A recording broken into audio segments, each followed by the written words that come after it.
Good morning, everybody. 2 hours of GoJo and Golic about to come your way. Here's what you have to look forward to on today's show. The coaching carousel continues. We will talk about who's out where, who's interviewing, how many people are going to interview for the Jets head coaching job. Spoiler alert, the limit does not exist. Plus, NFL postmortems, we will talk about the teams that did not make the playoffs and what went wrong for them. And then we'll talk about the teams that did make the playoffs, who has the edge in Wild Card Weekend. We will break all of that down. We have some great guests, all coming up right now.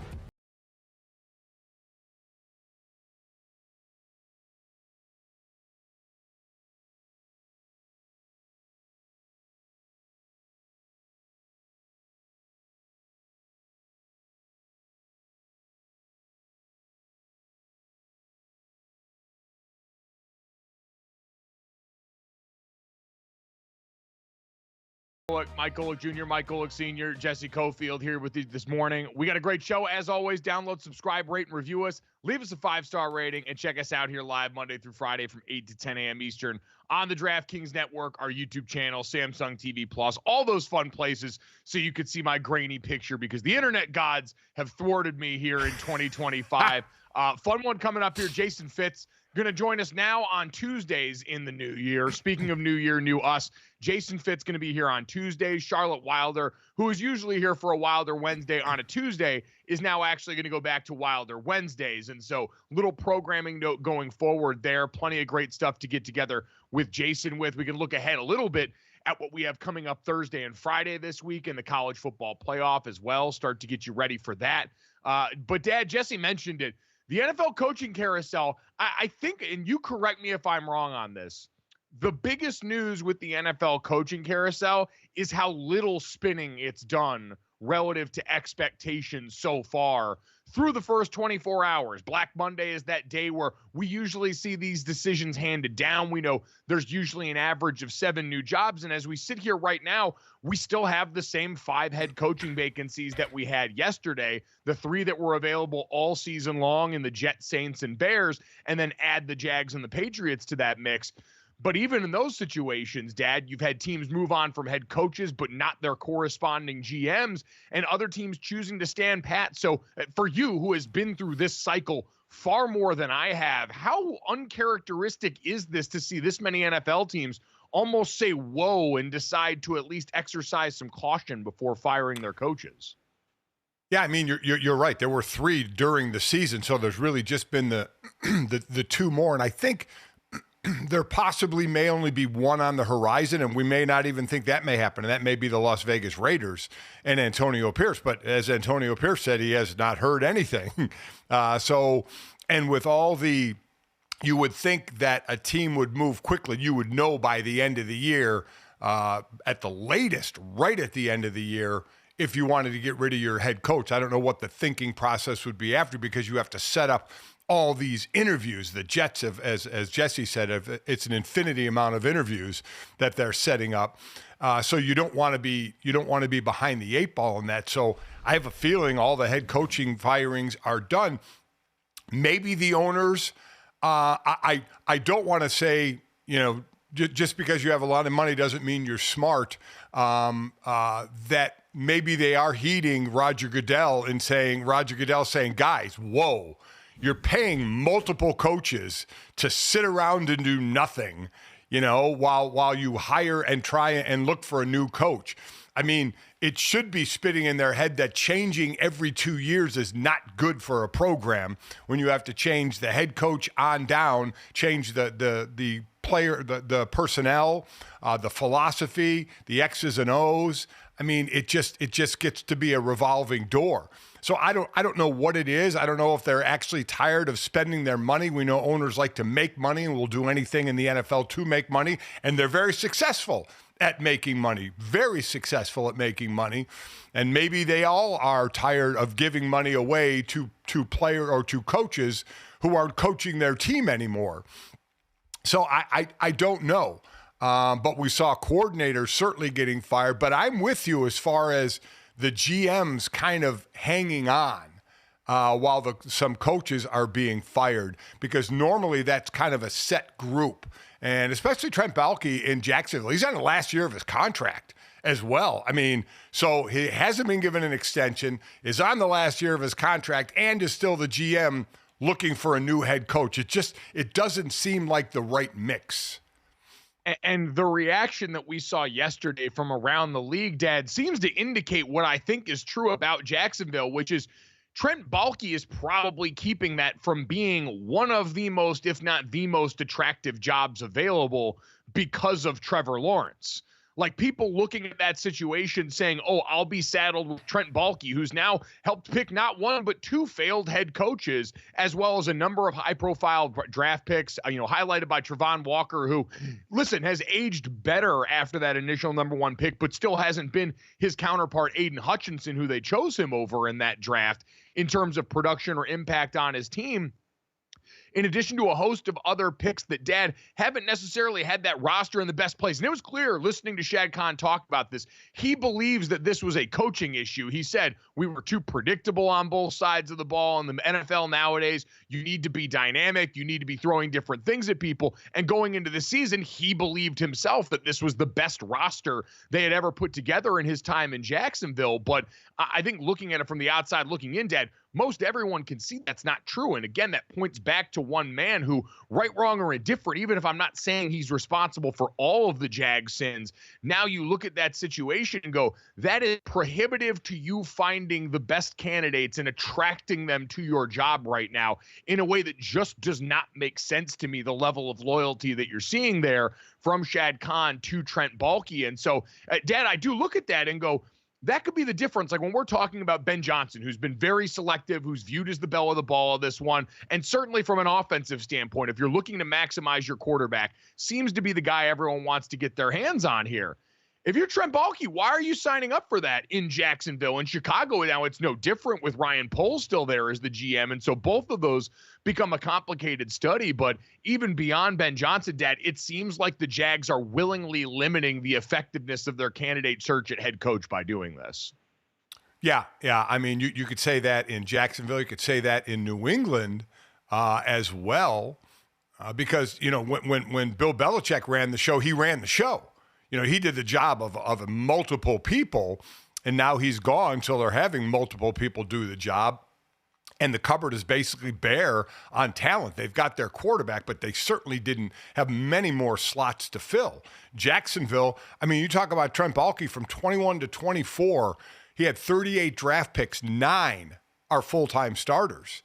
You would think you'd want a better hit rate of full-time starters in your draft picks than that. But I'm with you. I mean, normally it's new head coach, new GM coming in as a pair together instead of, hey, we're trying to we fired our head coach. We feel there's something wrong with the team, but we're hanging on to our GM and we're trying to get a new, bright, young, in this case, a Ben Johnson head coach to deal with a GM who has been part of the problem. It doesn't seem to mix, quite honestly. It's kind of been the old school route of if you fire you GM and coach, that you kind of do it as a pair. But yeah, we're seeing that GMs are hanging on. Coordinators certainly got dumped yesterday as well, which to me is an interesting situation. Ryan Grubb in Seattle with all the injuries they had on defense. Yeah. Lou Anarumo in Cincinnati. I mean, you couldn't have done less. Maybe the Cowboys done less to bring in talent on that defense, and you fire the defensive coordinator, who is a hell of a coach. So again, sometimes it's easier to get rid of the coach than the players. So I was a little head scratched at some of the coordinator firings. Yeah, the Ryan Grubb one was interesting in Seattle. It just seemed like that offense never got fully off the ground in the way that I expected it to, knowing what he had been capable of in college and his work with Kalen DeBoer. But you're right. There's going to be a lot of that goes on because this is – yeah, there were no doubt injuries and a lot of those things popped up. I understand all that, but it just – is an offense that still has a ton of firepower and has big decisions to make in the Geno Smith front as well. So, yeah, listen, we're going to see mistakes made in this process because it's still an inexact science, and we're ascribing all the blame to coaches for sometimes what are roster flaws, and that's what makes the GM conversation very confusing here. And to your point, Dad, about some owners searching for answers. We saw the New York Giants, John Mara, Steve Tisch, they all seem frustrated. They're hanging on to their coach and GM this time, despite the fact that they knew things needed to improve and things got worse this season. They seem to sort of be in this spot where they're tired of firing everyone. They're one of the blue blood NFL franchises here. And so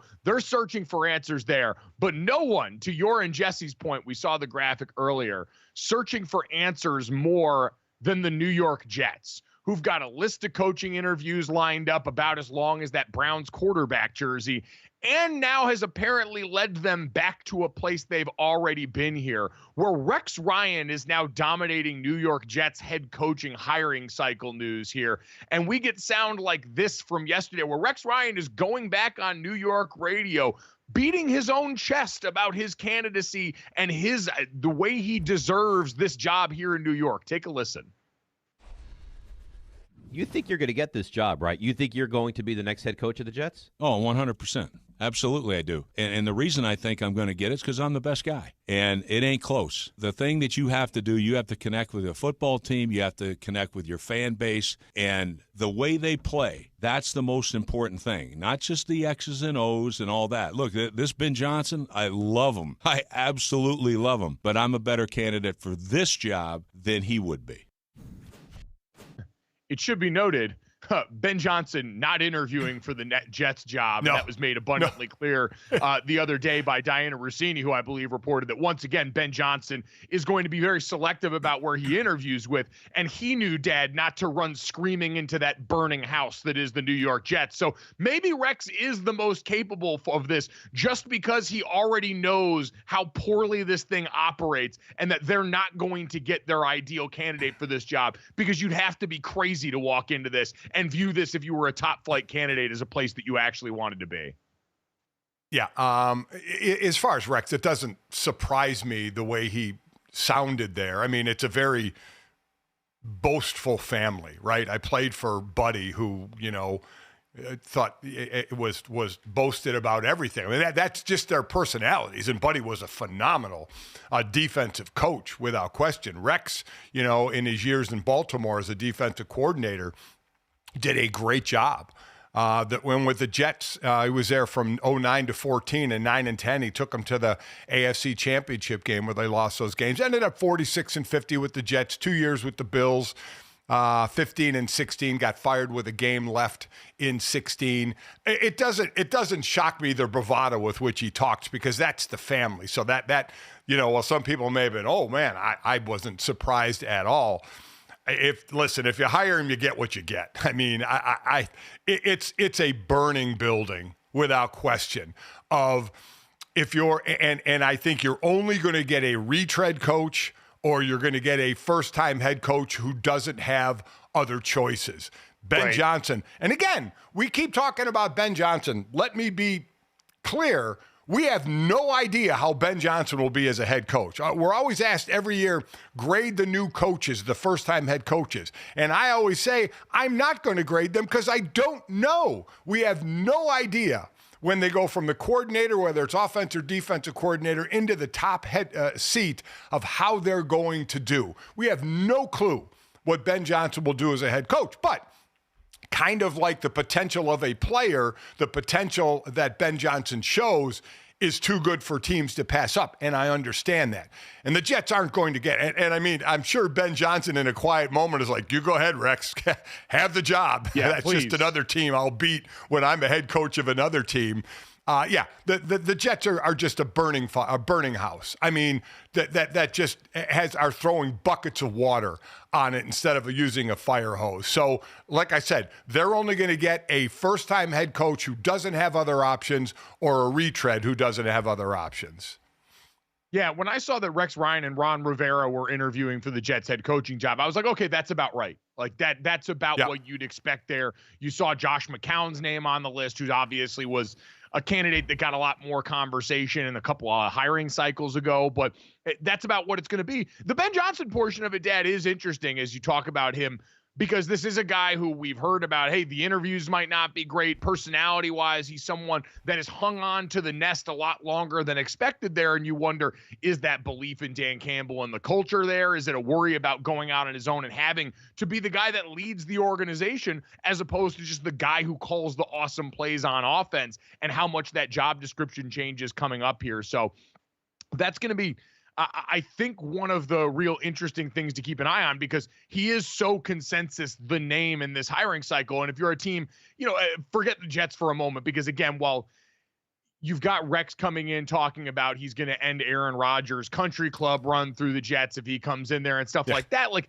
the tough talk sounds good, and Rex is still in talking head mode from being over at ESPN, where taking shots at Aaron Rodgers is the easy thing to do right now. Like, Aaron Rodgers isn't going to be the starting quarterback there next year more often than likely, and B, probably won't even be playing there next year more than likely. So the point of that one just seemed to be to get another headline grabbed in courtesy of Aaron Rodgers, which, credit to Rex for knowing how to play the game on that one. But that dad has a lot more that needs to get rebuilt there, because they pushed all their chips, understandably, into the center of the table when they brought Aaron Rodgers over there.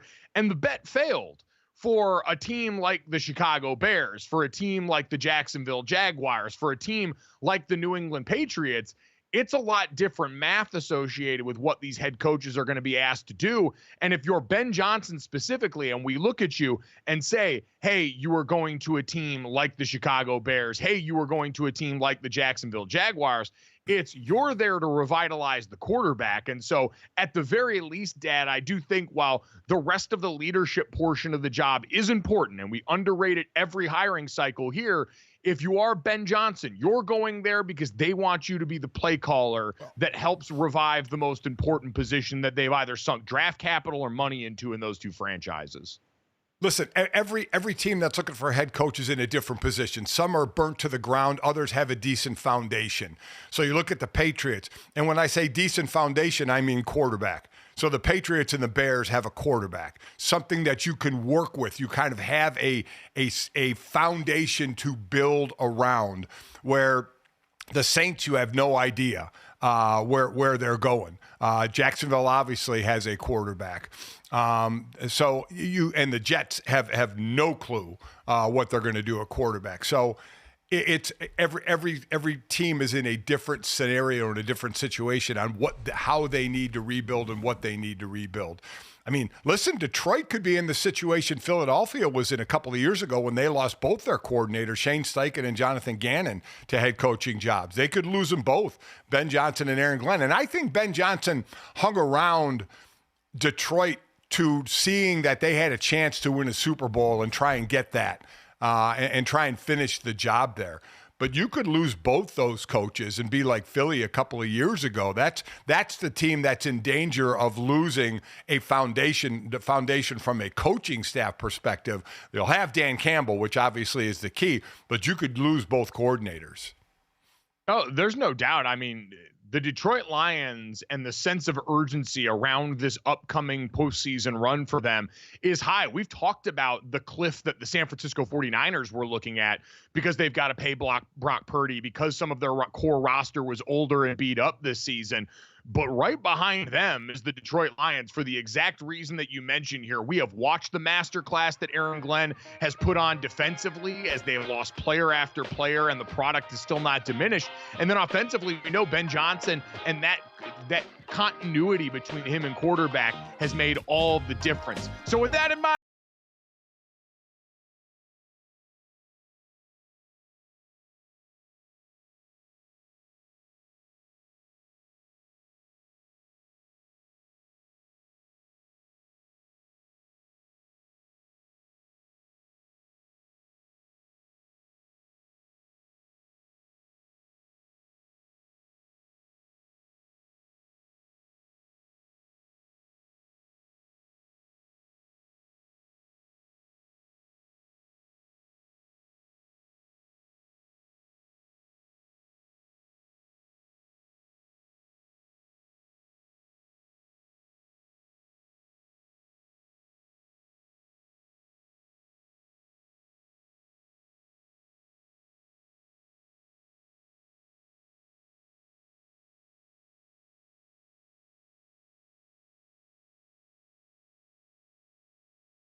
Dad, one other coaching job that we didn't get to and that we hinted at yesterday.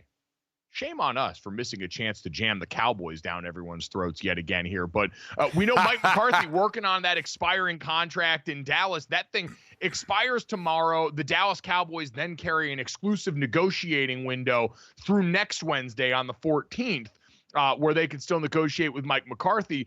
But in the meantime, the Chicago Bears have requested an interview with Mike McCarthy now, Dad. And now we've heard everything from everyone in the Cowboys camp about how Mike McCarthy wants to be in Dallas. He said, they've invested a lot in me. I've invested a lot in this program. And Jerry Jones certainly has echoed a similar sentiment, although he hasn't gone out here and actually gone and, given the vote of confidence he wants to continue with Mike McCarthy. Did say, we want people that want to be here, which, Dad, isn't the most ringing endorsement of a coach that you want to keep around in the building to say, well, if you want to look, that's on you, but sort of par for the course of the Dallas Cowboys here. Do you think this is actually serious with the Bears and Mike McCarthy? I mean, to sit there and say, if you want to look, that's on you. You haven't extended him. He has no contract. He has every right to look. That's like trying to date someone and say, oh, yeah, you can go out and date others as well because we're not sure that we're going to put a ring on your finger. I mean, are you kidding me? And the Bears have requested an interview, and because it's the exclusive negotiating right, the Cowboys can say no up until until January 14th.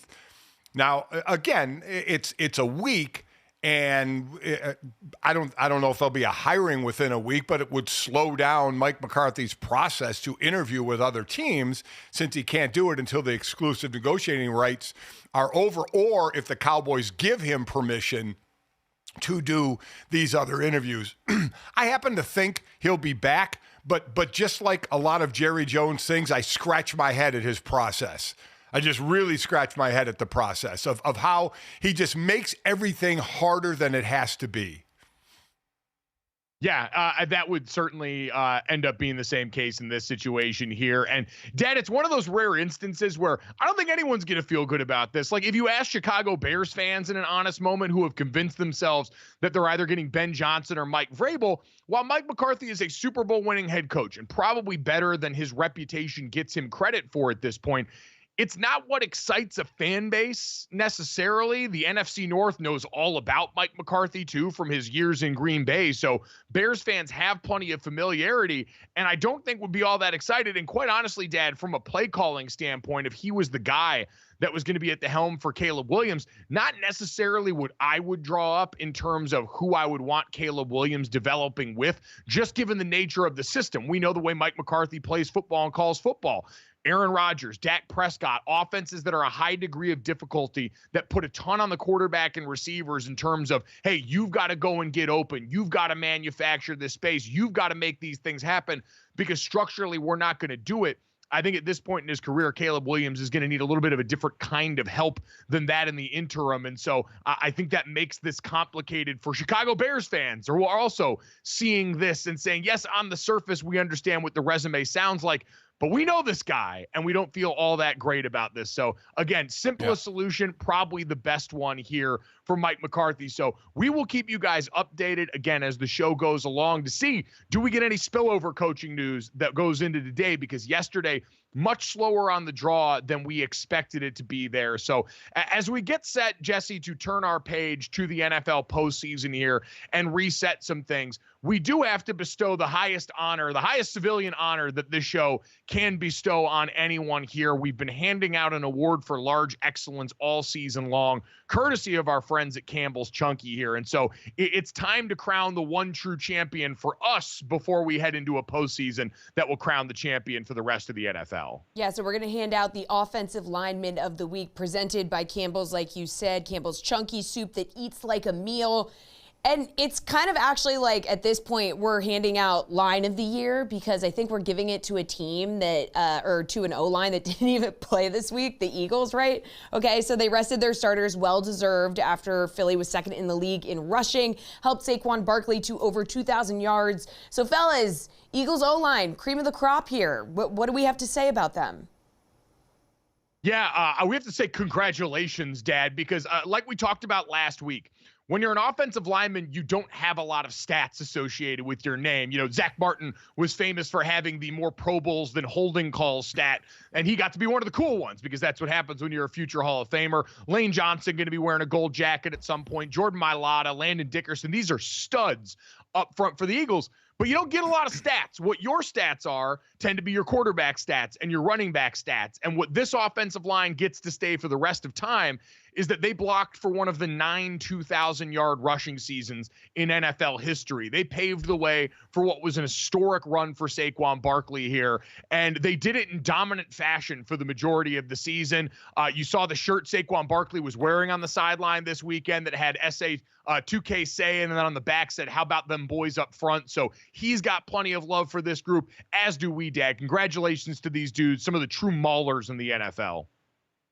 Yeah, and you mentioned the names of some of the old linemen, and one you didn't mention, the one that's been the most impressive to me, is Cam Jurgens. Made his first Pro Bowl, taking over for Jason Kelce. And you had talked about how Jason Kelce, kind of helped handpick Cam Jurgens. But that just goes to say of what this offensive line as a group does. But for Cam Jurgens to come in, take over for Jason Kelce, and make the Pro Bowl in his first year, I mean, just really kind of rings true to how great this offensive line is. Yeah, and certainly cannot mention this offensive line without mentioning their coach, Jeff Stoutland, who you want to talk about again, the difference here on what Philadelphia is allowed to do. Jordan Mailata, the way he came over to the NFL, was this incredible athlete that had to be molded into an offensive lineman. Jeff Stoutland. Cam Jurgens, young guy ready for his moment. Jeff Stoutland. On and on down the list. Mekhi Becton, who's paid huge dividends for this offensive line this year, moving into offensive guard, coming over as a reclamation project after being a former first-round pick for the Jets. Hey, man, Jeff Stoutland, like at some point, the guy has been a kingmaker around the NFL. We saw the way Jason Kelce lauded him in his retirement speech. So he puts his hands all over this award as well. As this group, Dad, now going to be tasked with helping the Philadelphia Eagles try and make what could be a Super Bowl run. So congratulations to, again, the Philadelphia Eagles offensive line. Thank you to the folks at Campbell's Chunky for allowing us to do this now. So, Dad, let's look ahead at Super Wildcard Weekend coming up here that we've got here. Saturday, we got Saturday and Sunday football this weekend. As we know, college will occupy Thursday and Friday since we got no more midweek NFL football. Saturday, we got the Chargers at Texans and then the Steelers at Ravens. Sunday, we've got the Broncos at Bills, Packers at Eagles, Commanders at Buccaneers. And then Monday night, we've got the Vikings at Rams as we head in now, Dad. And we know week 18, we had teams resting their starters, a la the Philadelphia Eagles. We had teams with plenty out there to play for, the Vikings and the Lions game that you got to call on Sunday night. So looking ahead to this upcoming slate, Dad, which game are you most excited to see of these first round matchups? Well, I think the Monday nighter, Rams and Vikings. Vikings, again, all that's made about a 14-win team being a fifth seed. And this was the greatest end of the regular season matchup with Detroit and Minnesota, the two winningest teams, the winner with the number 1 seed, and the loser having to go on, not only be the fifth seed, but go on the road. So can the Vikings live up to their 14-win season and make a run in this? Now, again, if they get the win against the Rams, they're going right back to Detroit. Yes. So that will be very, very interesting. But that, and the Rams rested all their offensive starters in their game against Seattle, lost that and got that seed, the 4th seed, and Tampa Bay got the 3rd seed with their win. So that's a game I'm looking forward to the most. Can Minnesota be able to make a run considering what their record is? Even and listen, Detroit called that game. Detroit's defense was the weakest link of Detroit offense, defense, Minnesota offense, defense, and that weakest link played the strongest. They played phenomenal. With all the players they lost, Aaron Glenn drew up a masterpiece on the defensive side of the ball. And the Vikings, A, didn't play well, and B, didn't play well because of Detroit. But the Vikings, listen, have 14 wins for a reason. They were good. They're a really, really good team. So I'm interested if they're going to be able to keep it going or if they're going to be a one and done. Yeah, really interesting, Dad. The Vikings only a 1.5-point favorite on the road in this game coming off that. Do you think that's an adjustment to what we saw on that Sunday night game from them? Because you look at this matchup, the things that bothered Sam Darnold and this Vikings outfit in that game tended to be the blitz. And we know in terms of blitz percentage right now in the NFL, you look at a team, the Detroit Lions, second behind only the Minnesota Vikings in terms of blitz percentage. The Rams on the other side, 10th fewest. They get home and they eat with Jared Verse, Braden Fisk in this pass rush, really dominating in the four-man pass rush here. And that's an area where it seems like while Sam Darnold's been great under pressure and against the blitz for the majority of the season, we know they didn't face a ton of blitz overall on the season, fourth fewest amount of blitz faced in the NFL. So how do you factor that into the matchup? And do you think that's a hangover from that Sunday night game that's got that line this low? I factor in that Minnesota plays well against all teams but Detroit.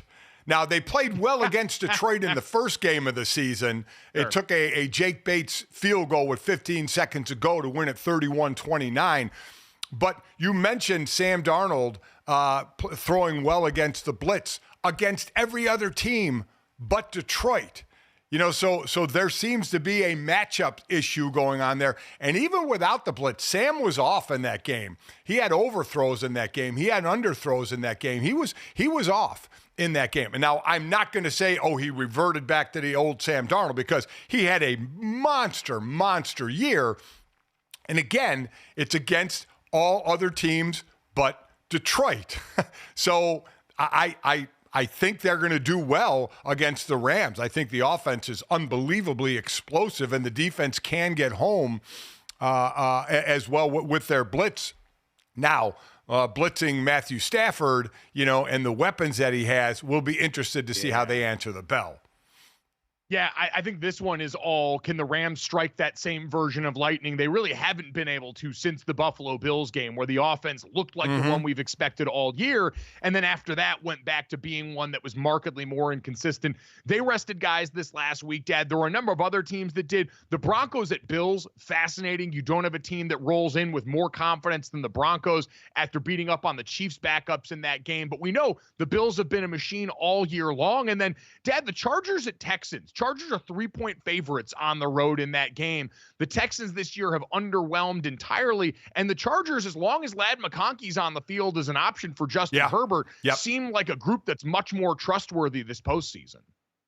Oh, I agree. I think the Chargers will win this game. The Texans had just been depleted outside of Nico Collins at wide receiver, and this team has not been what we saw last year. They kind of come limping into the playoffs. So, you see that the 4-seeded Texans and the 4-seeded Rams, the higher seed of the 4-5, I think are both teams that are in trouble. And it's like talking about an 8-9 seed in the NCAA basketball tournament, right? Is there one really favored over the other when they're that close in the seedings? But the Texans have definitely struggled this year. And the Chargers, listen, I didn't have the Vikings or the Chargers making the playoffs. So tells you my picks, how wrong I was in them. I actually have the weekend, this game with the highest spread. I mean, I'm going to Baltimore for Pittsburgh and Baltimore, and boy, Pittsburgh has just taken a nosedive in the end of their season compared to Baltimore. 4 games left, but Pittsburgh had a 2-game lead on Baltimore, and they just swapped places the last 4 games. Yeah, Pittsburgh an 0-4 down the stretch of the season here and really struggling to take this thing out of a nosedive here. The inconsistency, whether it was George Pickens off the field or in their final game, George Pickens just dropping everything that went their way. He's the key that unlocks their entire offense in terms of what they wanted to do since Russell Wilson came over there. So we will have plenty more time to revisit this as the week goes along, maybe a little bit with our buddy Jason Fitz when he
Okay, while 14 teams are still playing, 18 are headed home. Okay, we talked about those that really struggled, right? Like firing their coaches, but some just had bad luck or they simply underperformed. That happens. Here's a few examples, okay? Check out these preseason division odds for these teams. They were all good picks to win their division, and yikes. You had the Falcons at -130, Cowboys +170, Bengals +145, Dolphins +205, and 49ers -195, and they are all headed home. So what happened, guys, and how do they get back? Yeah, Dad, it's always interesting looking and trying to figure out how much was injury that just thwarted what would have been an otherwise successful season, or did prior preparation prevent poor performance for some of these franchises here, cough, cough, the Dallas Cowboys. So who sticks out to you, Dad, among this group for teams that underwhelmed this season, and is there an easy solution that sits out there for any of them in terms of what to do next season? Well, I think for Atlanta, they relied on Kirk Cousins. They brought him in, guaranteed him $100 million, and they had firepower on defense, on offense. They had to make up for their defense. Their defense finished in the lower third, but we kind of expected that, but we thought the firepower on the offensive side would make up for it. And listen, they missed with Cousins. Cousins coming off the injury last year. He just wasn't what he was, and they kind of delayed putting in Michael Penix because I get it. He's a rookie. You have no idea what you're going to get. But I think Michael Penix proved that he was going to be the quarterback of the future for this team. We just didn't know how well Kirk Cousins was going to play. Would it be a year? Would it be 2 years? Would it be 3 years before Penix saw the field? Well, Penix saw the field in his first year, and it's his team now. Make no mistake. He's the quarterback of this team, just as what they do with Kirk Cousins. So I think they had a chance to build on that offense to make up for a little bit of that defense in a division that we had said wasn't the greatest division. And listen, Tampa Bay won the division, but Atlanta beat Tampa Bay twice during the regular season. But Tampa Bay, I mean, you just can't count out Baker Mayfield, Michael Evans. That they have an excellent offensive line, a two-headed rushing attack. The rookie Bucky Irvin doing a great job. So I thought Atlanta was, considering the division they were in, was a little surprising to me. And it's interesting too, because you can go all the way back to the beginning where it's, hey, they're, dogged out for making this choice of Michael Penix that I get right now looks like it aged well. They still chose to give Kirk Cousins 9 figures to come over here. Like, you missed terribly on that eval and it cost you your season, full stop. So I'm only going to give the Falcons so much credit for a very expensive hedge of their decision this offseason, Dad, in drafting Michael Penix Jr. Again, it's, hey, you like a quarterback enough, you take him, generally tends to be the rule, and they did. And listen, Lord knows, Dad, this decision, I will give them more credit because we understand what we're walking into right now in terms of the upcoming quarterback class here. The desperation we're about to see all around the league for quarterback-needy teams because this upcoming draft class isn't perfect. The upcoming free agent class isn't perfect, to the point where we asked the question yesterday to Marshall Newhouse about would Kirk Cousins potentially be the starter somewhere next year if a team that's caught in this quarterback limbo says, hey, at least a guy who's been around the block and maybe a year removed from that Achilles could be more effective, might be better than the alternative for us. Yeah, and then kind of flipping it on the other side, you have the 49ers and the Dolphins who had top 10 defenses, and you were expecting their offenses to be right there. Tua only plays 11 games out of the 17. Their backups were able to do nothing. So they went south there. The 49ers, we know the litany of injuries they had on both sides of the ball, but really the power players on the offensive side of the ball. So injuries really cost the offenses for both those teams. Yeah, you mentioned the Dolphins, Dad. What they do going forward is very interesting. Obviously, the Tyreek Hill situation got really messy yesterday, and that's going to go a long way, how they resolve that and what we expect of that offense in the coming years, how they address backup quarterback, because like you said, Tua Tagovailoa, unfortunately, you have to build injury into the model right now with him. But you mentioned it. If you're looking for positives in Miami, you saw Tua Tagovailoa, money well spent in terms of paying that quarterback because he is hugely important to your team, more so than most of us, myself included, gave credit at a lot of different junctures. But Anthony Weaver seems like one of the real gems that you found this offseason here. 9th in yards per play allowed, 9th in EPA per play allowed on defense overall. And of that tree of people that came from Mike McDonald in Baltimore, Dad, he really seems to be the one that got the most out of his unit, at least right away in year one there. So you've got to feel good about that. I know a lot of the defensive players down there talked about and clearly didn't have great feelings about Vic Fangio, who went out the door and left to go up to Philadelphia. But this seems to be the right coordinator for the right group on defense in Miami. Now it's, can you either salvage the Tyreek Hill situation there or go all in and building around Jalen Waddle, keep him healthy enough and start to revamp? Jonnu Smith was a huge coup for you by the end of next season. But for them, it's sort of as simple as, Dad, you've got to find a way to keep Tua Tagovailoa upright for an entire season to have a chance. Without question. And then, I mean, the one that blows your mind the most from a stat perspective is the Bengals. I mean, the Cincinnati Bengals, Jamar Chase was the Triple Crown, receptions, yards, touchdowns. Joe Burrow led in touchdowns and receiving yards. And by the way, they had another Triple Crown. Joe Burrow leading in receptions, Jamar Chase leading in everything, and Trey Hendrickson leading in sacks. He was their only player on defense. They so did nothing for the defense, and they fired the defensive coordinator over that, who is a hell of a coach. I don't care what anybody says. He gets fired. They did nothing for that side of the ball, and it showed that there couldn't have been more disparity between offensive firepower and defensive ineptitude than the Cincinnati Bengals.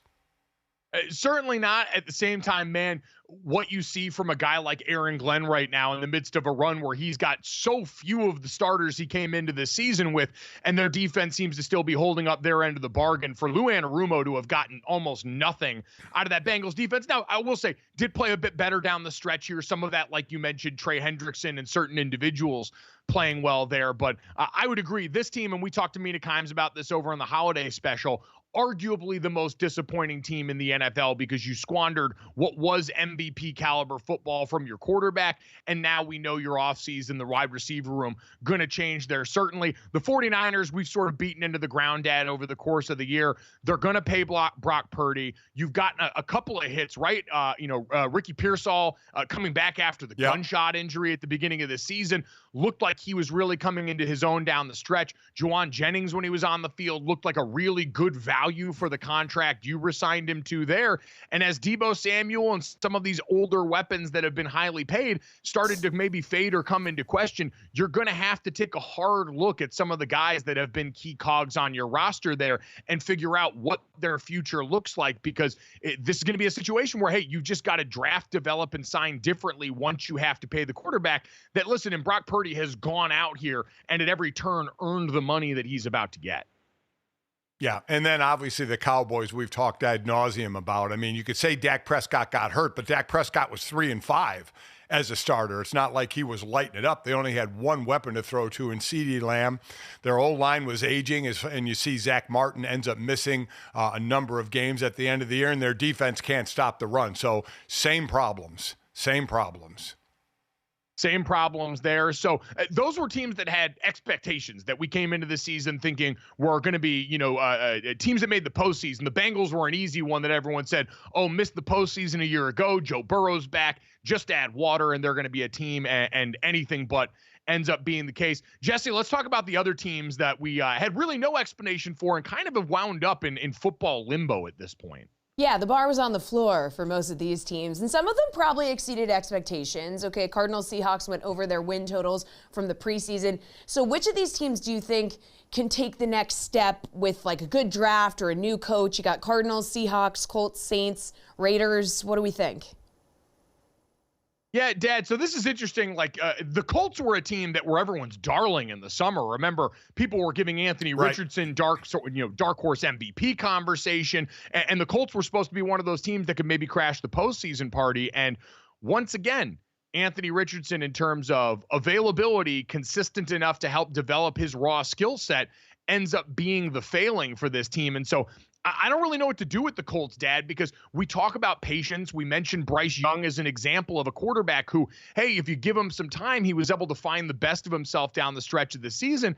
But with Anthony Richardson, you didn't even get to finish the season with him on the field. Joe Flacco plays what could be his final game in an NFL uniform instead. So for them, it's, hey, a hard look in the mirror. Shane Steichen and everyone coming back here. This is one of the organizations that decided to stand pat with their head coach and GM conversation. But outside of that, Dad, we know you've re-signed Jonathan Taylor. The offensive line has looked better in the last couple of years, but you can only do so much when you've got this constant round robin at quarterback, and the young guy in Anthony Richardson you're trying to develop just isn't on the field enough to do that.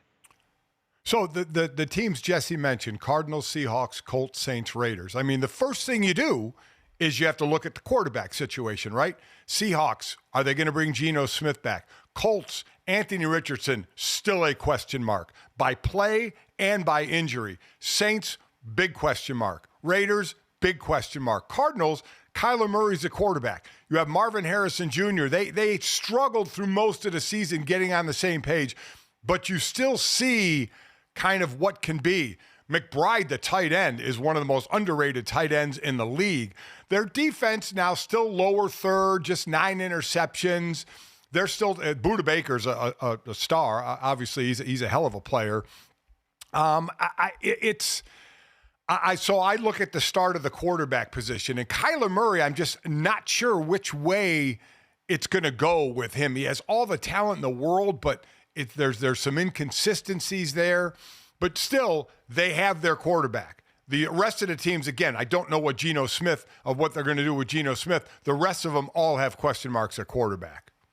I don't know if you're Seattle, how you can justify not bringing Geno Smith back at this point, given what the rest of the marketplace looks like and your station in this not being near the top of the draft. If you wanted to take a swing on some new blood, because I get it, Geno turned the ball over more this year than you were comfortable with. I do think, to your point, some injuries up front on that offensive line, the lack for a lot of the year of any consistent ground game there sort of thwarted that. You're going to have a new coordinator next year. Ryan Grubb, their offensive coordinator, shown the door after one season. So if we're looking at teams that we think are in the best position to bounce back, Dad, I'm with you. I think it is those NFC West squads there, mostly because right now, Dad, this is a division that we're talking about that's really in flux. The 49ers, who have been the class of this division for a long time, are going to have to reorg considerably around the quarterback. The Rams, Matthew Stafford not getting any younger. We saw that group with him and Cooper Kupp really as the foundation. Both of them getting a little long in the tooth, and injury a part of this season for Cooper.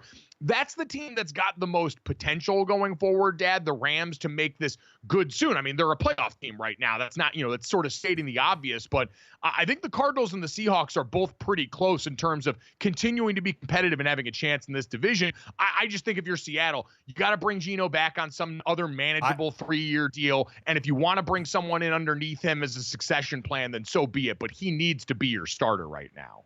I completely agree, because this is a division that can be had right now. There is no dominant team. And I think San Francisco, there's going to be some issues there, right? You have to pay Brock Purdy. Now all of a sudden you have that money on. You have Brandon Ayuk coming back off injury. You have Christian McCaffrey coming back in off injury. You're aging at positions. You were injured on defense as well. This was a team we couldn't talk highly enough about 2 years ago to this year, even though we started putting them away early because Christian McCaffrey was hurt, Brandon Ayuk got hurt, and so we weren't really sure. But the talent level that they had, from the depth of talent, we were like, wow. But now that's fading. That's fading, and this is becoming a very wide open division.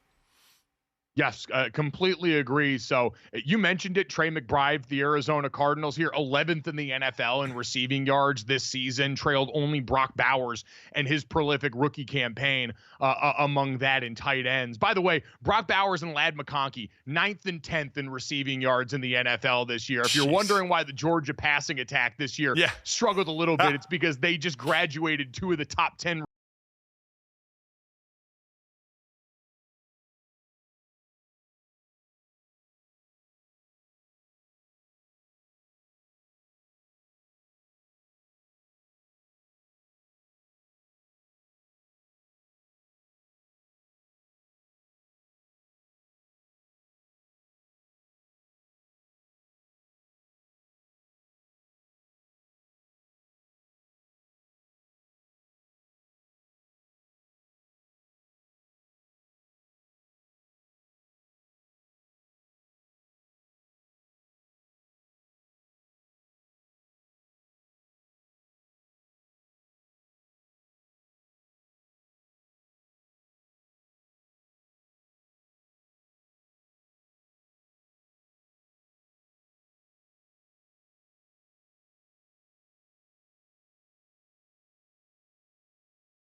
on Tuesdays now here, Yahoo Sports' very own. You can check him out as a part of Inside Coverage, the College Football Power Hour, and at Jason Fitz on Twitter. I'm still not calling it X. Fitzy, happy Tuesday. Thank you for being with us, man. How you doing?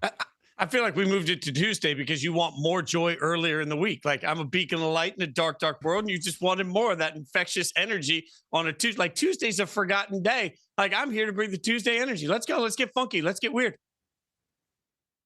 Oh boy. Yeah, no, sure. If that's what you want to go with here, certainly there. We know if nothing else, you are caffeine personified, or you've had enough of it over the course of your life to become the human form of caffeine, which is good because Fitz, I generally feel like, I don't know, this is a week where people drag a little bit coming back to work. I am under attack right now. I don't know if you guys saw Krispy Kreme doing a collaboration right now with the folks at Pop-Tarts coming off the success of the Pop-Tart Bowl.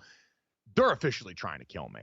Like, I am trying to do a little bit of the new year, new me deal where at least try and start the year off right, coming off the holiday run where I'm eating everything that's put in front of me. I got sick towards the end of it. You can hear it sometimes in my voice still. And now they drop this bleep on me. Like, I don't know what I'm supposed to do here to try and survive going into 2025. I know, Fitz, you're on your health journey, so I'm sure you'll have some answer for me here. But I would just appreciate some thoughts and prayers and reassurance that it's going to be okay right now.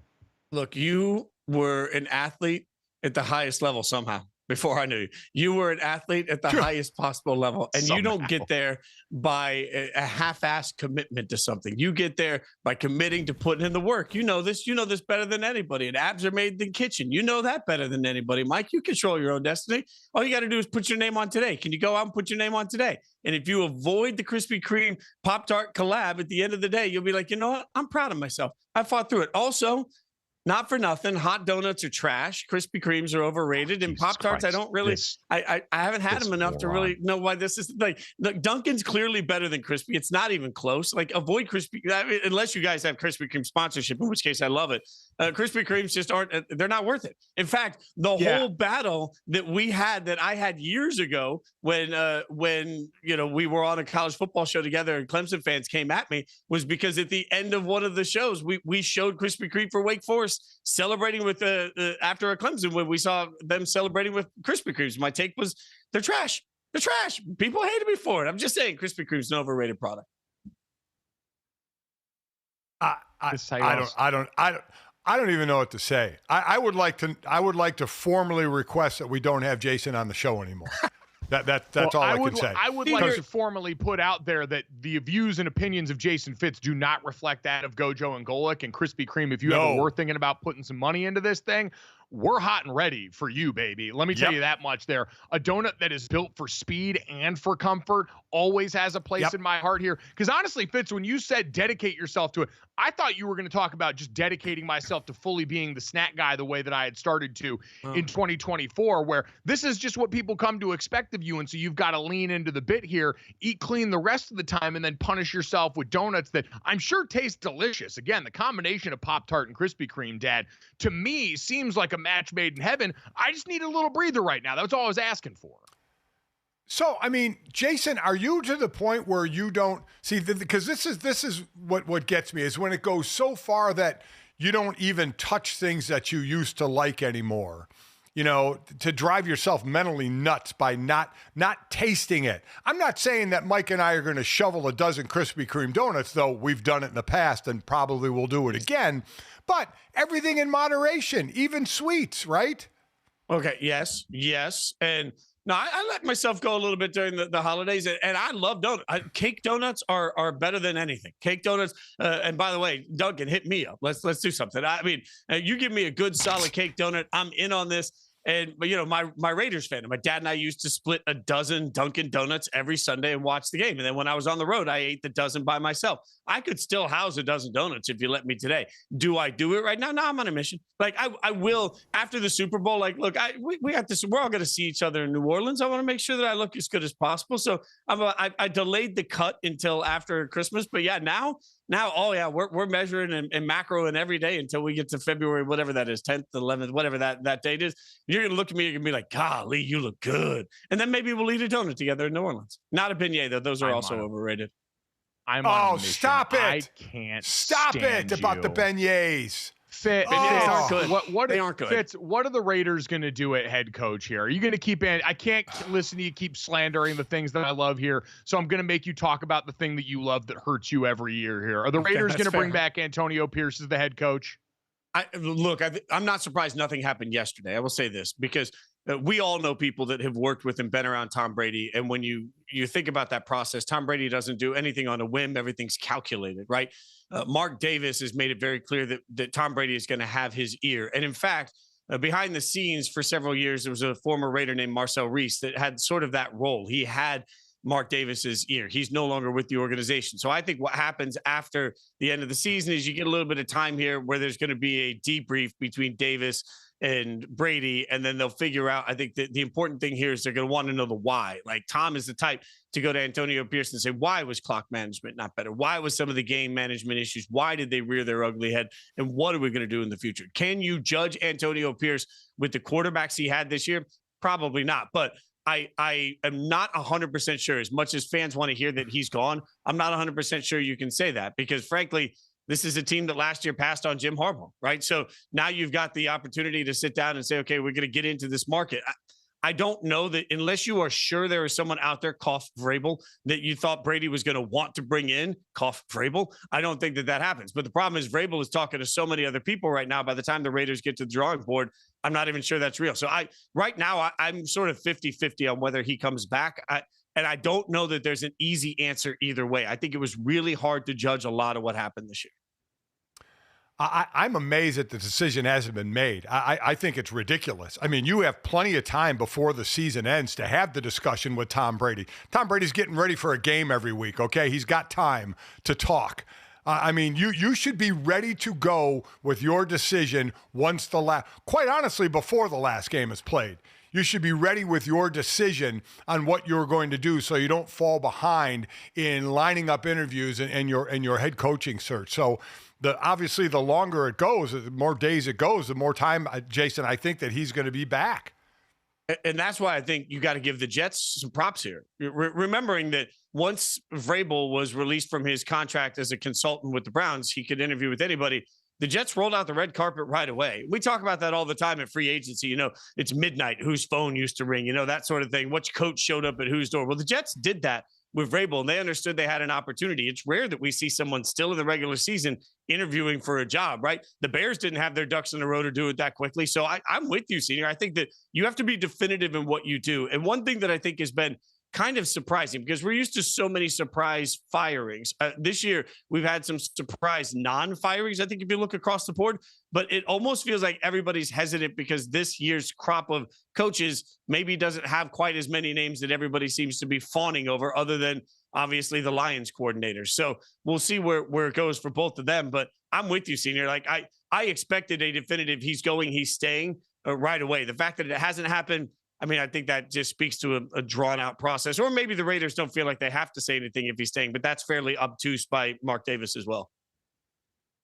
So the Raiders still waiting to make their moves. We had a couple of teams like Colts and Giants decide to stand pat with their organization. And then, Fitz, there's the New England Patriots, where I think for so many people, it's the name that you mentioned in Mike Vrabel that seems to be what everyone assumes they make this move for. But how attractive is the Patriots job because of Drake May to a candidate, maybe even outside of Mike Vrabel, given all the history he's got with them? Yeah, I mean, the first thing ever, when I was back in music and I met Herm Edwards before I ever worked at ESPN, ironically, we got to work together there. We were sitting backstage at the Grand Ole Opry at an event, and I was wearing a Raiders hoodie, of course. And so he started talking to me, and he kept saying, he's like, remember, son, he's like, just always remember, if you're a coach with a quarterback, you're a good coach. And if you're a coach without a quarterback, you're a stinky coach, right? Like, and I think back to that all the time. If you got a quarterback, you got a chance, right? So does that make it appealing? Yes. I'm still stunned, y'all, by the Gerard Mayo move only for this reason. Last year, when we were doing draft shows, like Yahoo did a draft show, and when we saw Drake May drafted, the comment afterwards that most of us were making was, this is great because the Patriots have the worst roster in the NFL. They get their quarterback now, and next year when they have the first pick in the draft, they could turn around and address that with the best player available. Like, that was a real thing that was being said. So what did the Patriots do that we didn't expect? They have the worst roster in football. They look like the worst roster in football. Was Gerard Mayo perfect? No, by any stretch of the imagination. But I just don't know what he did to underperform that talent and underserve the organization to such a level when the expectation coming into the year was that they would be the worst team in football. And shock, gasp, they were the worst team in football. Yeah, I'm so right now. Do you think it's the New England job or the Chicago job that's the best? That's interesting. I think. I mean, I believe still in Caleb, right? I still think Caleb. You got to coach some of that stuff out of him. I get it, but I think if you put competent minds around that, still a Bears team. It's a better Bears roster, right? Like, at the end of the day, it's a better Bears roster than it is a Patriots roster. You have a chance to win faster, but it's a tougher division. So I think it's sort of what type of cake do you like here? What type of donut, to use our previous conversation, do you like here? I personally would probably lean New England simply because I like a path to winning. And my God, like the Vikings, the Lions, the Packers all look good for a while, Junior. Well, I also think that, like, not including the Jags job in that is misguided. Like, I think the Patriots roster is still really far away. Like, they've even said that's what made the Elliott Wolf decision to retain him. Interesting is that this is a roster that has not really shown a ton of growth in any of these other areas. I love Jalen Polt going into the year, and he turned out to be a no-show at wide receiver. Defensively, hey, Christian Gonzalez played great this year, but overall on defense, you let a bunch of parts go before the season. You had some injuries and things that became an issue for them.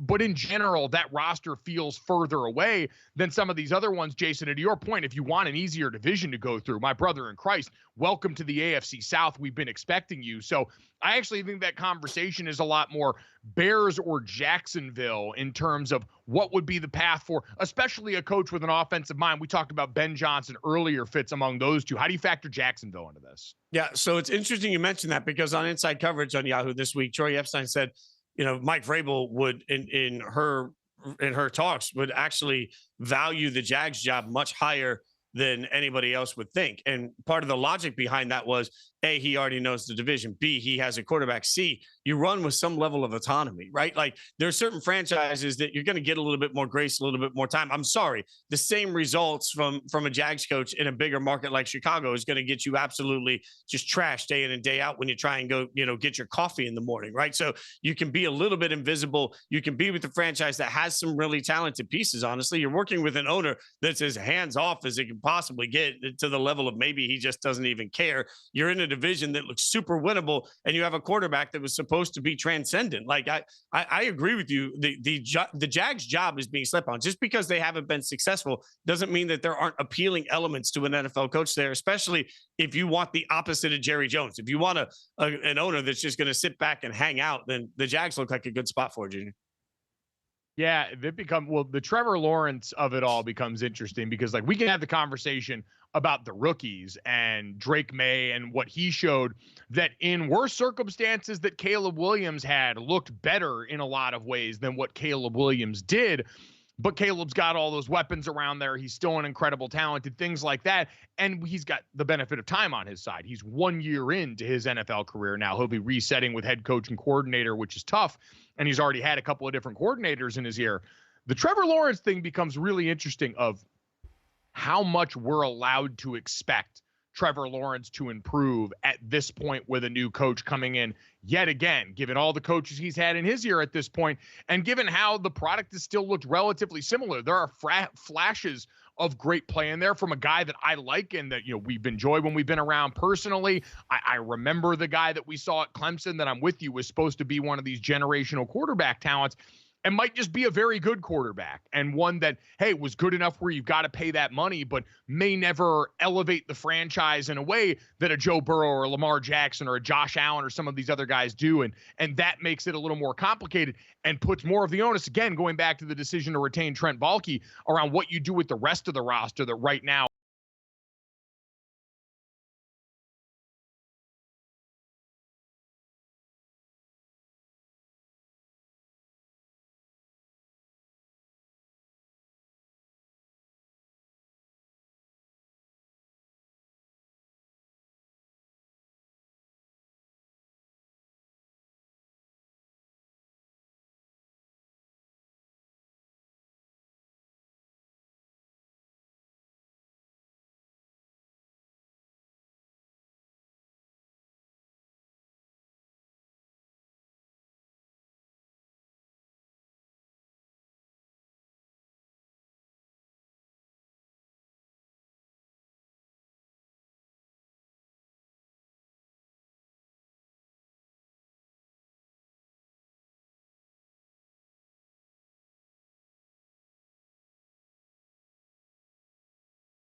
over at Yahoo also does a great job covering college football. He and I have done that plenty in the past. And we got our midweek football, or I should say weekday football, coming up later this week, Thursday and Friday, as the college football playoff semifinals are going to roll along. Penn State and Notre Dame, Ohio State and Texas, Thursday and Friday, respectively there. And interesting to look right now on DraftKings Sportsbook, the line for the Notre Dame game ticking towards a field goal in favor of the Irish. They're 2.5-point favorites right now over the Nittany Lions coming off that win against Georgia. Ohio State, that number down, 5.5-point favorites now over the Texas Longhorns in that game there. And Fitzy, starting with Thursday, looking at Notre Dame, we've obviously talked a lot about this from the Notre Dame perspective here, but I've been curious because I've heard from a lot of people about the physicality they saw in that last round here, about the likability of Notre Dame at this point in the year. So, Fitzy, from the national perspective, because most of what we get is still colored in some ways through a blue and gold lens around my timeline and some of the other feedback here, what is the viewpoint now of Marcus Freeman and this program heading into this game? Do they have anything left to prove to you in this college football playoff run?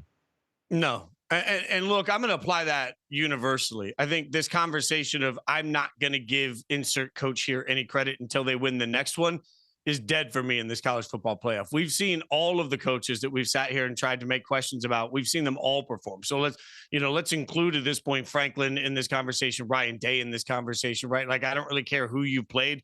I care that you've won 2 playoff matchups, right? So, and for me, when we start looking at this, Marcus Freeman has done the impossible. He's maybe it's because he's just so dang beautiful, but he's made Notre Dame stinking likable. Like, there's just this, even if you're not a Notre Dame fan, you're watching this team. We're seeing the fired up speeches, from the sidelines, from players before the game. We're seeing all this stuff. And it seems to be just embraced in this way where there is a collective like, oh, this is awesome about Notre Dame that I don't usually remember in the years that we've covered. It feels like everybody spends the whole time sitting here saying, well, Notre Dame's going to choke. Well, that's obviously not the case at this point. And frankly, this Notre Dame Penn State matchup is 2 teams that are going to just beat the snot out of each other. And whatever team loses, I'm not going to turn that into a narrative that coach suddenly sucks.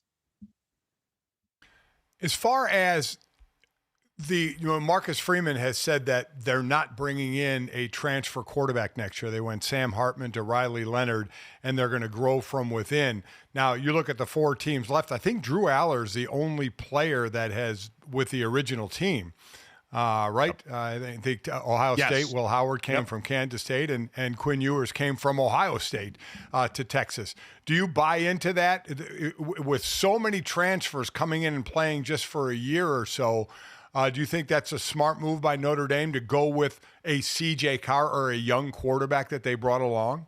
You got to be really confident in what you've seen and who you have in the room, because I do believe that at this point, the one free agency move that every team in college football looks to make is at the quarterback position. There are reports out there, depending on who you read, that Quinn Ewers is being offered either $4 or $6 million to go play somewhere next year in college football. And why? It's not that Quinn Ewers has turned around and been necessarily a world beater, especially post-injury this year, but it's because Quinn Ewers can come in and help you win a national championship. That's exactly what Oregon hoped they were doing with Dylan Gabriel, right? Like, everybody, you look across the board here, and there is something to having a quarterback in the room that's played a ton of college football that you're going to lean on to get you through these playoffs. So I think it's a risk, but I also think it speaks to the fact that if you're Notre Dame, you're looking at it saying, hey, we believe in who we've got in the room. We'll see how that plays out. Nobody's going to be, you're damned if you do and damned if you don't, if we're being honest here, right? Like, if you go out and you just willy-nilly spend Buddy Garrity's car dealership money every year on a quarterback and you keep getting it wrong, you're going to get killed by the Buddy Garrity's of the world. If you aren't aggressive trying to get, that quarterback, then all of a sudden you're going to get killed by the fans for not being aggressive enough. So there's a little bit of a double-edged sword. I was surprised that Marcus Freeman came out and was as black and white about this as he was, just for that reason, Jason, because exploring it to me is not bad. Like, again, it's worked out for Notre Dame this year. They are one of the 4 teams remaining in the playoff, and they didn't even get spring football with this quarterback that I think would change some of the conversation around, hey, the amount of time you've got with these guys to go through and work out some of the kinks if all of a sudden this is a player that you got 15 practices with in spring and going into the summer, and changes some of the cadence there. But I don't fault teams for leaving their options open when it comes to getting a proven commodity at that position in particular in a sport where we talk about this in the NFL all the time, make that doubly difficult in college to find a competent quarterback prospect that can go out and help lead your team in so many ways. Riley's done it with his legs, and certainly other quarterbacks will do that with their arms there. From the Penn State side of things, Fitz, so you don't think James Franklin has anything left to prove at this point? Because I think a lot of people look at the path that they've taken and say, all right, you beat an SMU team that was, in the playoff there in their first year in a new conference and was a good team, but clearly drowned in the environment in Penn State at State College. And then in the second round, a Boise State team that most people point to as overseeded and one of the reasons why we should change the way we do things this next year. So they've looked good, but I do feel like there are some people that are still going to abstain until we see what happens for them in the semifinal and potentially the championship game. You're 1,000% right. That's going to happen for some. And I just think it's ignorant. Just like I've sat here and had the debate tirelessly with Ohio State fans that are sitting there saying, literally, well, maybe if we win the national championship, I can forgive what happened against Michigan. Now, I understand why fan bases care so much about rivalry games. I understand why they care so much about the regular season, but I think you just got to understand where the game is going. Right now, next year, if James Franklin loses right now in this game to Notre Dame, which would make you guys very happy, next year going into the playoffs, presuming that Penn State is in there again, the first thing they'll say is Franklin's record in the playoffs as a coach, 2-1. Right? Like at some point we have to understand that what we value and the metric of success has changed wildly in an expanded playoff. Now, if you get in the thing and you make a run in the thing, you're going to get the street cred that you should get. And I hear fans will say, well, they should have won both of those games. Okay, it was an unprecedented, wild year in college football. So winning those games that you should have won still deserves some credit. Coming out and playing as efficiently as they did with the amount of butt kickery that they did in that process deserves some credit. I mean, if you're looking at what they've done in the first two games, what else are you asking for from them? And if you're in such a weird situation as a fan base that you can't appreciate 2 playoff wins because you didn't get the third one, and that means you think you should fire your coach, I would beg you to go around and just look at how the rest of the world lives and tell me who definitively is going to give you a better result week in and week out than James Franklin has given Penn State. This is just it's all so in the moment. And I think we just got to start thinking longer term, bigger picture when it comes to these playoffs. I do think it is interesting, as we Fitz, look what at you brought up, and this was the conversation that we had going into the expanded playoff was, is this going to change the way that we view some of these candidates? Like, to your point, it's no doubt it's happened for Notre Dame. And while it may be more on sticker than actual substance, right? We know this Georgia team wasn't the 2021 Georgia team. We know they were on their backup quarterback, but that's still a team that's been one of the faces of college football in so many ways. And so Marcus Freeman and company, by nature of having access to a game before the semifinal round in the college football playoff, got the opportunity to exercise a postseason demon that now, in terms of the mental cachet it banks for this squad going forward, in terms of what it does for the narrative surrounding this team and the conversation there, cannot be overstated in its importance. And so it is a huge resume boost there. And so for James Franklin, I do think that is going to be interesting because he is one of the ones in the midst of it there. But Dad, when Fitz mentioned about Ryan Day, something actually like fired a synapse in my head, that there is part of me that finds the Ohio State fan fascination with Michigan endearing in this day and age of college football, right? Where so much of what we have seen of the original like nature of the sport has been forsaken for a big national TV product here, that the Ohio State-Michigan rivalry still matters enough to those people to where a national championship could feel like a consolation prize relative to beating the team up north that matters so much to them. Like, again, they shouldn't fire Ryan Day. I said that as much in real time, but there is also a part of me that goes, oh, okay, that feels like home in a way that kind of gets lost in a lot of modern college football. As long as it doesn't lead to ridiculousness where not only fans but high-paying boosters get mad and want Ryan Day gone, because how ridiculous would that be? You're going to bring in a coach just to beat Michigan, you know, when you're winning all your other games, when now you're in a position to win a national championship. Yeah, I dig it as long as it's only to a point and doesn't get to the absurd part of it. So that's where I would draw the line. I will say this, gentlemen. They don't raise banners for beating Michigan. Sports Illustrated doesn't run ads for 3 days saying, buy all of our gear that says Ohio State beat Michigan. They do those things for national championships. And I would just ask every Ohio State fan to play the shoes on the other foot game. Imagine you're at a party You're sitting there at a party at the end of the college football season. It's a year where Alabama won the national championship, but they happen to lose the Iron Bowl. And you walk into that party and you hear an Auburn fan trash talking an Alabama fan that is a national champion because they lost the Iron Bowl. You would mock that fan base into irrelevance. You would mock them to the point that they left the party. And that's what you're doing if you sit here right now and you give a damn about Michigan anymore this year. Michigan, the result against Michigan does not matter. The only thing that matters right now is that through 2 rounds of the playoffs, the both times in each round, we said, man, there's one game that's going to be good. It's that Ohio State-Tennessee game. It wasn't. It's that Ohio State-Oregon game. It wasn't. Why? Because Ohio State is playing absolutely out of their minds right now. So instead of worrying about Michigan that was a month ago, shut up about it. Enjoy the damn run you have right now in the playoffs and enjoy, I don't know, a shot at a national championship. Fire Ryan Day and just watch him go somewhere else, because he will go somewhere else and he will crush it. I do think it is interesting, all politics being local on this one, though.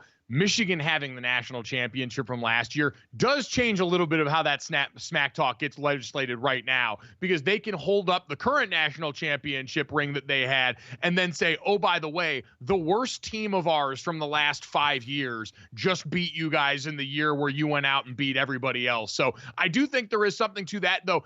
Fitz, in general question, though, coming off what you just said, are you giving Texas any chance in this game? Because I feel like people have almost completely written them off. And now after these first 2 games, we are back to, oh, this is the Ohio State team that the prophecy foretold. My issue here, Mike, is that I'm scared of Texas running the football right now. I mean, look at the couple of games they've struggled. They got their butts kicked in the SEC championship game. They averaged less than 2 yards a carry. They struggled against Arizona State mightily through portions of that game. Why? Because they can't run the football. When they can't run play action, they are not the same team. Quinn Ewers has not been the same quarterback since he hurt his shoulder, and now the ankle stuff, like all of these things stacked on.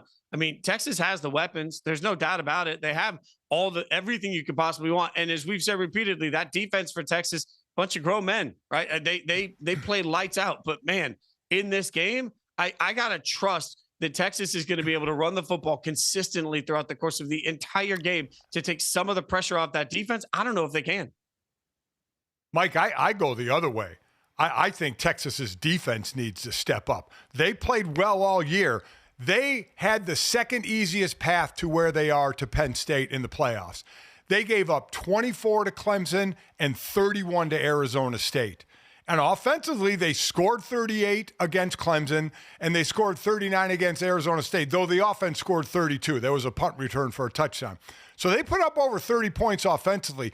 Defensively, they've given up more points than any of the other 4 teams. They've given up 55 points. Ohio State's given up 38, Notre Dame 27, Penn State 24. To me, it's this Texas defense that needs, and again, especially against this powerful Ohio State offense, which put up over 40 in both games. Yeah, I hear you on that one, Dad. It has been an interesting turn for a Texas defense that came in, talked about as the best one in the college football playoff. But I do think on the other side, Texas offensively is supposed to be the show in town when Steve Sarkisian is your head coach here. But I don't know, going back to the original elephant in the room of how we stack the deck on this.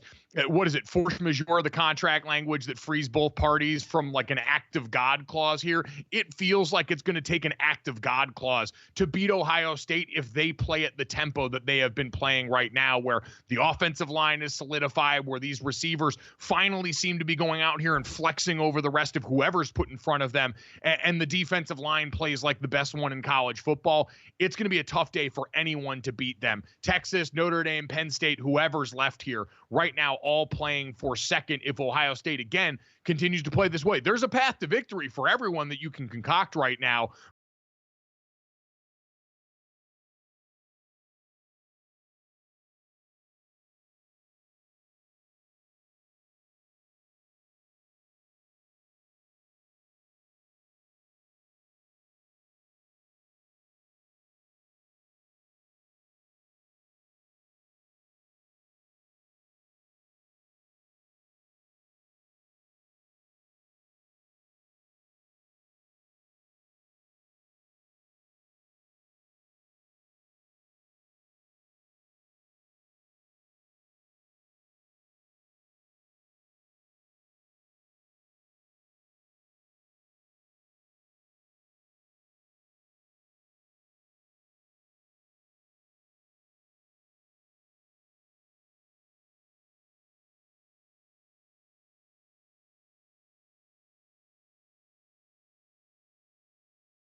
Golic Sr. here. Guys, sometimes life just gets in the way of our favorite teams and sports. I mean, we warn you guys every fall about planning weddings on college football Saturdays. Don't do it. People are going to be in the church pew watching the game. They're going to be at the reception watching the game. Well, Dax Shepard, celebrities, they're just like us. He was not about to miss watching the Lions clinch the bye on Sunday night while he was at the Golden Globes. Check out this video that his wife, Kristen Bell, posted of him watching the game as they're sitting there at the Golden Globes. He's got his phone out. Now, they're there because Kristen Bell was nominated. So it kind of cracks me up even more. Like, he's like, yes, my wife is nominated for an award. I must be here to support her, but I will not miss watching my team.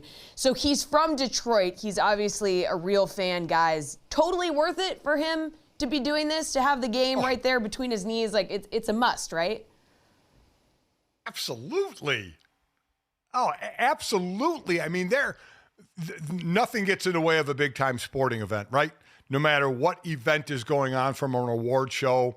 We know weddings are the popular place where people watch sporting events, because you're right. You put your wedding on a college football Saturday, you get what you get. You get what you get. You may get people there, but they're going to be watching on their phone. And there are some couples, and when I say couples, I mean the bride, that maybe begrudgingly or maybe not will put up a TV at the reception so people are able to not hide on their phones and be able to watch up front. But absolutely, it is fair game to watch your favorite team play at a big event.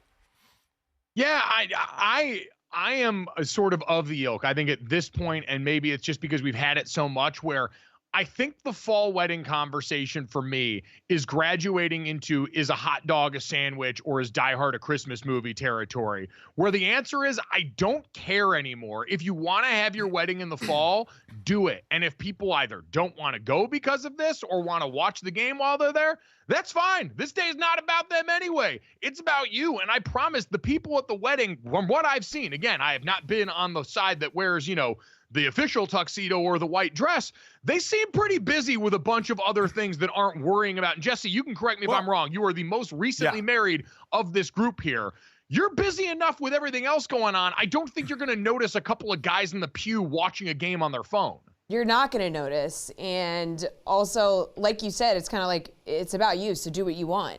But also, I personally wouldn't care if people were watching. Like, as long as it's not like my dad. My dad's walking me down the aisle. If my dad's trying to watch the game at the church, we might have a little problem. But then don't have your wedding on a college football Saturday if your dad's a huge fan or whatever. But I think generally speaking, like you said, Gojo, it's not really an issue. I like the self-aware people who put it on a TV or a projector, put some couches at the reception, whatever, however you want to do it. But yeah, it kind of isn't really a hot button issue anymore. I do find it hilarious that he was doing this at the Golden Globes, because everybody kind of talks about how the Golden Globes are, these award shows for celebrities. It's kind of their chance to just pat themselves on the back. And Dax Shepard's like, I don't really care. I'm just going to sit here and watch football. Yeah. And listen, if it's at the Golden Globes, it's the Oscars, it's the SAG Awards. You got a million different award shows where they all pat themselves on the back. So, watching TV isn't that big an issue. So, Jesse, 2 for you real quick. So, at your wedding, had this been the situation, would you have put up a TV at the reception instead of making people watch it on their phones? Yes. I got married in June, so it wasn't an issue. But if I had chosen to get married, although what I will say is my husband's not a sports guy, so I don't think a lot of his friends aren't really sports guys either. So I don't think it would have been an issue at my wedding, even if it had been in the fall. So this is a tougher one to answer then, but you're the only one to answer it out of the three of us, because you're the only one that has babies, that can have babies. Yes. If you are in a delivery room, not actually giving birth, but going through contractions, and we know it's not a short stay for most moms to be. It is a longer stay. Would you have an issue? Now, you said your husband's not a sports fan, but if you had it during a big game, that he had it on the room while you were going, you say your contractions were 5 minutes apart, you weren't pushing yet, that he was watching it in the room? No, I would not have a problem with that. Again, like you said, as long as it's not during the pushing time, as long as it's not like the baby's coming right now and he's watching TV. Yeah. I would not have a problem with that because, like you said, you're there for hours. Like, you're literally there for hours. And I feel like if I could get in trouble for this, I'm still gonna say it. I feel like if you're a woman that cares that much and you're like, no, this 10-hour period has to be all about me. Like, you have to look me in the eye and feed me ice chips the entire time. If you don't maintain eye contact with me at all times, we're gonna have a problem. Like, you need to reevaluate because it's not, I mean, come on. Like, yeah, it could be entertaining for everybody. Buddy, listen, if anyone in this group is qualified to utter that take on air, I promise it's you, Jesse. So we are, yes. I'm going to back away from that one slowly because that ain't my bag. And just say, well, we're patting people on the back here. Totally understand the move from Dax. But for what it's worth, nobody wants this that Kristen Bell was in there and nominated for. A delightful show that I very much enjoyed on Netflix. And for what it's worth, I started watching that show while I was on the road at a wedding in Miami that took place on a Sunday. The reception party was on a Saturday where I was watching the Pop-Tart Bowl while we were at the welcome party, getting ready for dinner, listening to all the speeches. I was in the background making sure that I wasn't going to miss the anthropomorphic Pop-Tart get sacrificed to the gods. Also, Sunday weddings, a whole other can of worms. Not a fan. Oh, Jesse, that absolutely is. It was a Cuban Jewish wedding where the ceremony was not till 7:30 on Sunday night, and they didn't cut the cake until 2 a.m. At 1 o'clock in the morning, they brought out a drum line and human disco balls to help keep the party going. Thank God it worked. It was a great boost of energy, but it was the most unique wedding. It was a beautiful wedding. Nope. Very well done. Bride and groom were lovely. I had a phenomenal time. The foods were very good. But man alive, it was really a battle to stay caffeinated enough to be viable during that wedding reception. Question for you. Nope. Is there a religious reason that this was on a Sunday? So no, because I've been told that there are religious reasons at times where like the availability of a rabbi on the weekends at certain points has to be after sundown. And so at times a Jewish wedding could be later in the day. I just think this was more the Miami of it all. And the whiplash, again, like thankfully there was not a sporting event on that I had to worry about at that point in time necessarily, although I'm always kind of constantly checking anyway because we had the show the next day. But in looking at this, it was the whiplash of going right from the temple, like this beautiful temple where we watched this wonderful, I'd never been to a Jewish wedding. It was a beautiful ceremony. The rabbi killed it. The bride and groom were great. And then you walked right into this all white clad disco ball laden reception hall for this again at 10 o'clock at night. So my head was spinning. Sounds like it would have been sick on a Saturday night, not on a Sunday night. Yeah, no, I would have been out. Listen, I love cake as much as the next person. I'd have been on my way back to the hotel, stopped at a grocery store and got a cake there and had it at 10 or 11 o'clock instead of waiting until. There's no wedding in the world outside of my own kids, which 2 of them are married and Mike, you're not, where I would have waited till 2 a.m. for a wedding cake. I mean, there is just no shot. Now, I'll ask, let me go back to the Dax Shepard. What if, because Kristen Bell was up for an award, what if her award was being announced, the candidates for it, and Detroit, Dax Shepard's a Detroit fan, say this game was close and they were on a game-winning last-second drive? What if it timed out that way? Do you think Kristen Bell would have been mad that Dax was kind of keeping an eye on the game and kind of listening to see if her name gets called? Yeah, I think you got to go phone down at that point. You just face down. She gets announced as a winner or loser. Face back up. I feel like you gotta go face down for that moment. Yeah. Yeah, at some point it's self-preservation. Like you still got a boss there and she's not Dan Campbell. So hey, I have to go home here. I don't get to go home and bite kneecaps with MCDC. I don't get to hang out with Aaron Glenn and Ben Johnson after the game. And so I got to keep the main thing on this one. And yeah, they seem pretty happily married. So I'm sure that he probably did. So I don't know. GoJo and Golic on this one.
most of the day. Make sure you download, subscribe, rate, and review our show. Leave it a 5-star rating. Check us out here live Monday through Friday, 8 to 10 a.m. Eastern on the DraftKings Network. Watch it on our YouTube channel. Subscribe to the GoJo Golic YouTube channel. Go ahead and hit the bell so you know when we're going live every morning at 8 o'clock Eastern. Thank you to the over 2,000 subscribers that have already hit that button so far. All of our full interviews, all of the live shows, all under one umbrella with more great content coming as the weeks go along here.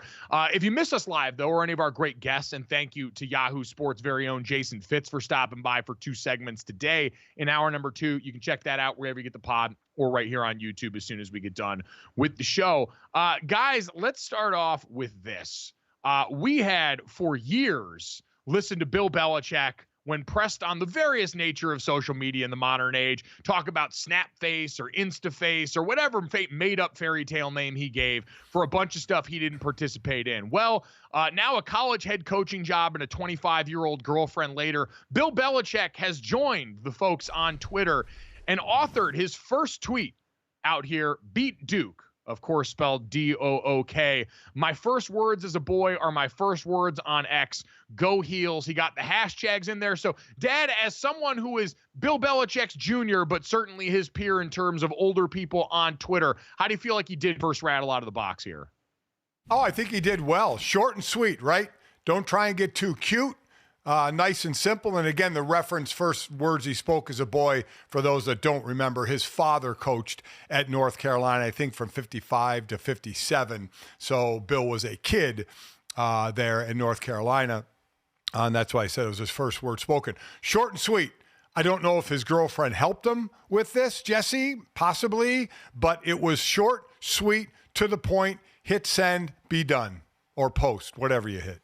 Listen, just like we're living in a fantasy world with a 25-year-old girlfriend, we're also living in a fantasy world pretending that those were Bill Belichick's first words as a boy, okay? First words as a child, they're like, da-da, mama, ba-da. Like, it's not ba-ba-ba. He didn't say beat Duke. That's like, you know when all those people were posting on the internet being like, oh, my 3-year-old said, like, books never die, wolves die, but books never die. Like, this is the same thing.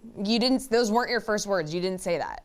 So I just immediately was like, okay, that's some bull. I mean, could it have been like "be do"? Like, could have been short enough to where they were like, oh yeah, this is definitely what he meant. No, I don't. Kids' first words are like mama, dada. He did not string together a sentence as his first word. No, like he didn't. Stringing words together is an advanced skill. So unless Bill Belichick was like attending Mensa meetings when he was 1 and said his first words, then this wasn't true.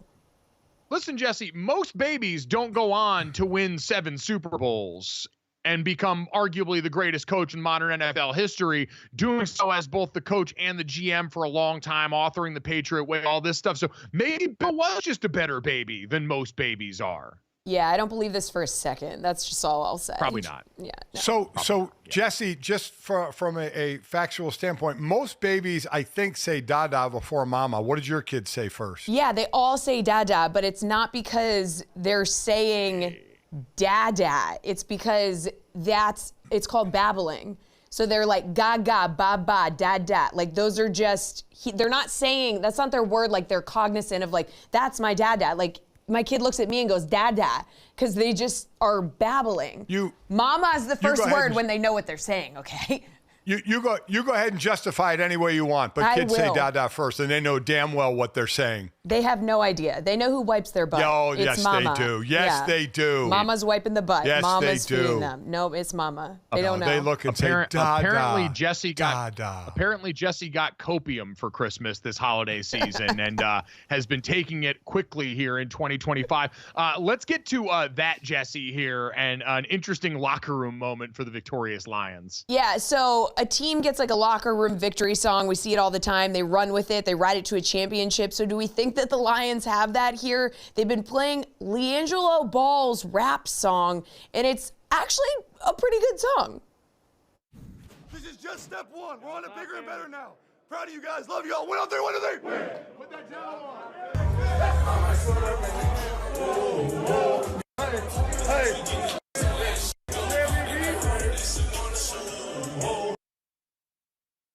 guys, they were ready with this. Like it's their little theme song. Are they gonna ride this to the Super Bowl?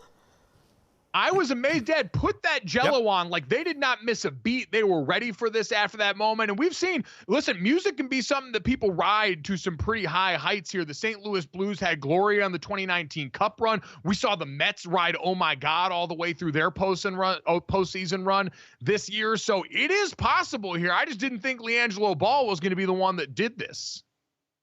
Oh, I didn't either, but there's no doubt that's their song. I mean, they had that queued up, ready to go. There's no doubt. I mean, listen, teams get kind of in a rut with that. You know, if something works, they'll continue it. So I definitely think that this song will follow Detroit for as long as they're in the playoffs. Yeah, if you're superstitious, it's like, gotta go with it. That is it. So good for LiAngelo Ball, who's going to get some pretty good run out of this clip here. I want to get to this final clip, Jesse, and get to the third, though. This is the most important bit of content that we'll do all day. Yeah, okay. So Jerry Jones has a lot going on. He likes to go on shows and talk about, like, how he doesn't want things to be in the spotlight, et cetera, et cetera. Sometimes we say players aren't focused during the offseason when they're doing commercials and all that and whatnot. But Jerry Jones doesn't apply to him. He has an acting spot on Landman, and guys, he's pretty good. Check it out. Now, I'm not saying I've done anything right, but I made my mind up a long time ago I was going to work with my kids. They're involved in everything. They're involved in my leasing, oil and gas, real estate. And so when I got to Cowboys, I got it so that we could all work together. I thought I was doing it for them. But the one that got the most out of it was me. Guys, that was deep. That was emotional. This is more dramatic than, I don't know if you guys remember, he was on Entourage for a couple spots back in the day. So this isn't his first time dipping into the acting world. So, Dad, I'll say this, like, obviously Jerry in both the roles Jesse mentioned is playing himself. So that's a great place to start for someone who's a novice.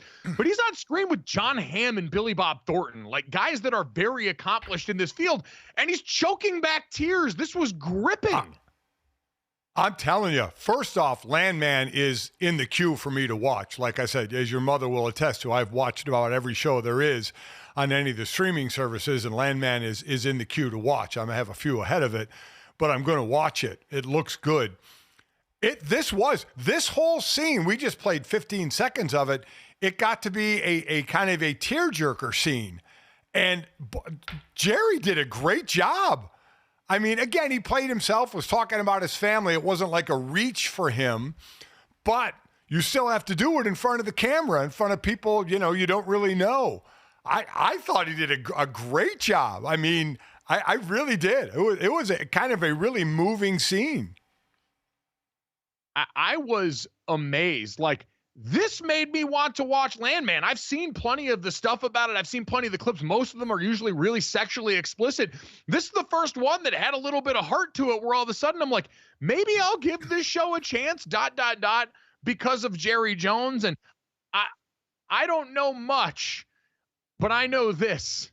Stephen Jones's first words better have been "da-da" after all of that. And if they weren't, like the beat Duke version of the story for Bill Belichick, you better make it up as the story now after that one, because Jerry put it on wax for you in a way right now that shines through. Stephen Jones better feel some type of way watching that scene. And by the way, you said some of the clips you saw were sexually explicit. Jerry Jones was not in those.